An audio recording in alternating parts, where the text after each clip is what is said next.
9 साल पहले जो आरसीबी के लिए बने थे खलनायक, क्या 2025 में वो फिर से आरसीबी के लिए ही बनेंगे नायक? भाई साहब, ये आईपीएल क्या क्या दिन दिखाएंगे। वही खिलाड़ी कभी इसी टीम को हराने के लिए अपना पूरा जी जान लगा देता है और वही खिलाड़ी इसी टीम को जिताने के लिए अपना पूरा जी जान लगा देता है। आपको याद होगा 2016 का आईपीएल, जब आरसीबी और हैदराबाद फाइनल में पहुंची थी और आरसीबी वहां पर 8 रनों से मुकाबला हार गई थी फाइनल में, और आरसीबी का जो सपना था पहला ट्रॉफी जीतने का, वो सपना ही रह गया था। आरसीबी 2025 के आईपीएल में रजत पाटीदार साहब के कप्तानी में फाइनल में जगह बना चुकी है। 3 जून को अहमदाबाद में 1 लाख दर्शकों के बीच फाइनल मुकाबला खेला जाना है। अब फाइनल या तो मुंबई इंडियंस से होगी या फिर पंजाब किंग्स से होगी, ये तो 1 जून को पता चलेगा। लेकिन आरसीबी पहले से ही जाकर के अपना स्थान पक्का करके फाइनल में जगह बना करके बैठी हुई है और इंतजार कर रही है कोई भी टीम आए, उसको हम हरा करके पहली बार ट्रॉफी जीते। ऐसे तो पूरा ब्रह्मांड चाह रहा है कि इस बार आईपीएल कम से कम एक बार आरसीबी जीत जाए। विराट कोहली के लिए बहुत दिल से बुरा लगता है। सभी क्रिकेट फैन को, अगर रियल वाले क्रिकेट फैन हैं तो वो सभी चाह रहे होंगे कि एक बार कम से कम आरसीबी ट्रॉफी जरूर उठा ले, और उसका सुनहरा मौका है। जो नहीं किए बाबू भैया वो करके दिखा दिए हैं भाई रजत पाटीदार भैया।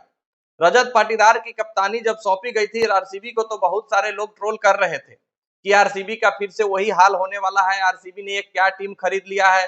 बहुत सारे अरे गरे बात हो रहे थे, लेकिन आरसीबी के कप्तान रजत पाटीदार साहब ने पॉजिटिव माइंड रखते हुए और अपने टीम को अच्छे तरीके से चलाते हुए विराट कोहली के लीडरशिप में, हाँ विराट कोहली का नो डाउट बहुत सपोर्ट है रजत पाटीदार को, लेकिन फिर भी कुछ ऐसे फैसले जरूर होते होंगे जहां पर रजत पाटीदार साहब खुद अपना फैसला लेते होंगे। लेकिन रजत पाटीदार साहब की तारीफ करनी पड़ेगी जो टीम को फाइनल तक का रास्ता तय करवाया है। लेकिन मैं ये क्यों कह रहा हूं कि 9 साल पहले जो विलन थे आरसीबी के लिए, वो अब आरसीबी के लिए ही ट्रॉफी जितवाने का मादा रखते हैं। अभी तक आप लोगों ने समझ गए होंगे मैं किसके बारे में बात कर रहा हूं। मैं बात कर रहा हूं भुवनेश्वर कुमार। हाँ, स्विंग के जादूगर, स्विंग के किंग कहे जाने वाले भुवनेश्वर कुमार, जो कि जसप्रीत बुमराह से थोड़ा भी कम अपना दावा नहीं रखते हैं, चाहे वो डेथ ओवर हो, चाहे वो पावर प्ले हो, चाहे वो विकेट लेने की क्षमता हो, या फिर इकोनॉमी रेट की बात हो।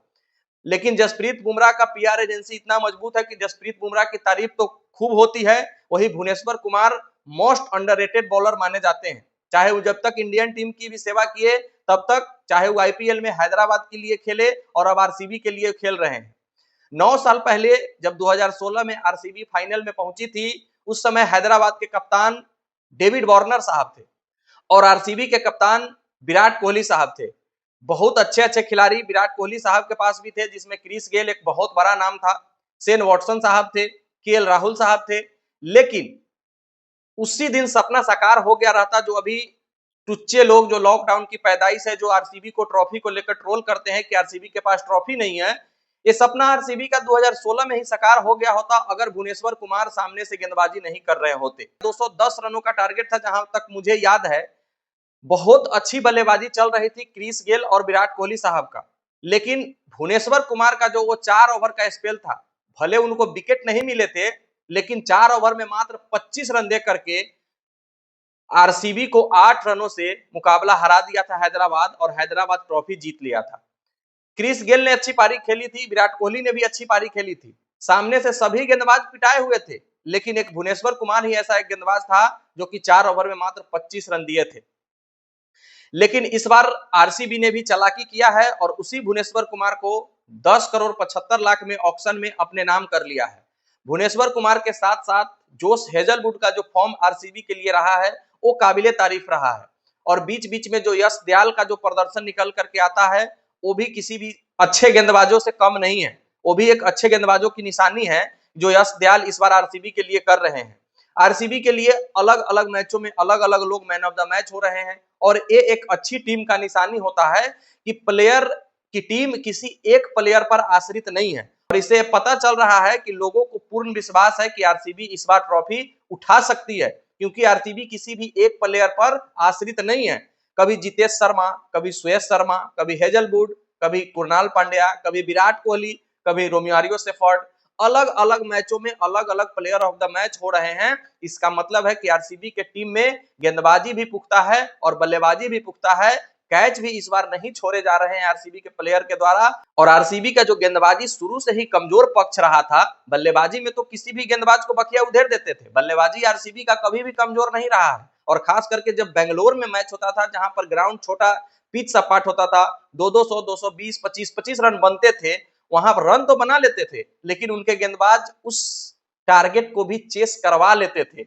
लेकिन अब इस आईपीएल 2025 में उनके गेंदबाज भी फॉर्म में है और गेंदबाज भी अच्छी गेंदबाजी कर रहे हैं, कैप्टेंसी भी अच्छा हो रहा है, विराट कोहली के द्वारा लीडरशिप भी अच्छा किया जा रहा है। और भुवनेश्वर कुमार इस बार उसी आरसीबी को जो 9 साल पहले हराए थे, इस बार अपना पूरा एड़ी और चोटी का जोर लगा रहे हैं कि भुवनेश्वर की आरसीबी पहली ट्रॉफी पर हाथ रख दे।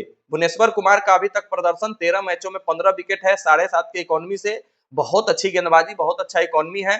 देखना है भुवनेश्वर कुमार क्या इस बार आरसीबी को ट्रॉफी जितवाने में सक्षम हो पाते हैं, क्या आरसीबी पहली बार ट्रॉफी पर हाथ रख पाती है, या फिर मुंबई छठी बार, या फिर पंजाब पहली बार ले जाती है ट्रॉफी। आप लोग कमेंट करके जरूर बताइएगा। मिलते हैं फिर नेक्स्ट वीडियो में, जब तक के लिए बेस्ट ऑफ लक, धन्यवाद, जय हिंद।